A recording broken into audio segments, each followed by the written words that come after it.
आपण पाहताय महाधुरळा. नमस्कार. महाधुरळा युट्यूब चॅनलमध्ये मी गुरु बाळमाळे आपल्या सर्वांचं मनापासून स्वागत करतोय. कोल्हापूरसह इचलकरंजी महापालिकेत प्रचंड उत्साहानं, ईर्षेनं आणि चुरशीनं मतदान झालेलं आहे. मोठ्या प्रमाणात मतदान झालेलं आहे. त्यामुळं निकालाची उत्सुकता कोल्हापूरप्रमाणे इचलकरंजी विषयीही प्रचंड आहे.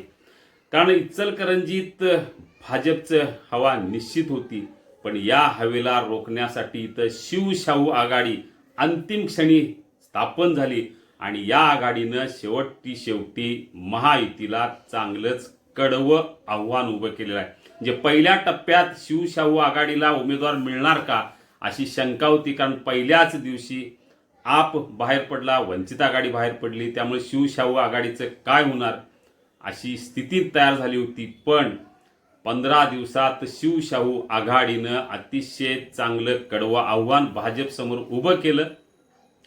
तरीही एकूण ज्या पद्धतीनं मतदान झालेलं आहे, ज्या राजकीय चित्र आहे किंवा जो अंदाज आहे, जो पोलिसांचा अंदाज आहे, त्यानुसार महायुती इचलकरंजी महापालिकेवर सत्तेवर येणार हे जवळजवळ निश्चित असल्याची चर्चा आहे.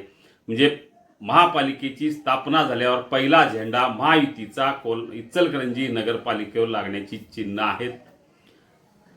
एका बाजूला माजी आमदार प्रकाश आवाडे, विद्यमान आमदार राहुल आवाडे, माजी आमदार सुरेश हाळवणकर यांची ताकद या नगरपालिकेत, त्याशिवाय खासदार धैर्यशील माने यांची ताकद, आणि दुसऱ्या बाजूला शिवशाहू आघाडीचे मदन कारंडे, सागर चाळके, संजय तेलनाडे, शशांक बावचकर, संजय कांबळे, राहुल खंजिरे यांची ताकद. या शिवशाहू आघाडीच्या 5-6 नेत्यांनी चांगलंच आव्हान आवाडे पितापुत्र आणि हाळवणकर यांना दिलेलं आहे. पण एकूण ज्या पद्धतीनं प्रचार झाला किंवा आर्थिक जे काय व्यवहार निवडणुकीत होणार ते झाले, हे सगळं पाहता महायुतीची सत्ता इचलकरंजी महापालिकेत येण्याची चिन्ह अधिक आहेत. 16 एकूण प्रभाग आहेत, त्यामध्ये 65 उमेदवार आहेत.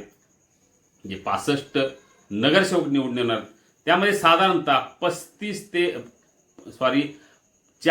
ते 45 नगरसेवक हे महायुतीचे येतील असा पोलिसांचा अंदाज आहे.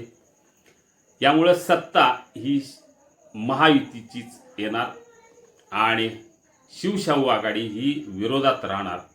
म्हणजे साधारणतः 20 ते 25 जागा ह्या शिवशाहू आघाडीच्या आणि 40 ते 45 जागा या महायुतीच्या येतील असा प्राथमिक अंदाज आहे. उद्या निकाल आहे, हा प्राथमिक अंदाज आहे. याशिवाय इथं उबाटा, वंचित आणि आप हे सगळे लढले.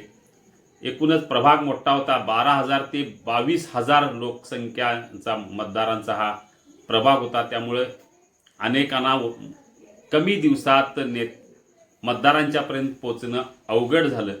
यामुळे आता त्यांना काय सध्या तरी फारसं काय यश मिळताना दिसत नाही. एखादी जागा लागू शकते, पण 2 गटात तुंबळ लढाई झाली. त्यामध्ये शिवशाहू आघाडी आणि महायुती सध्या तरी सत्तेचा कल हा महायुतीच्या बाजूने असल्याचा दिसतंय.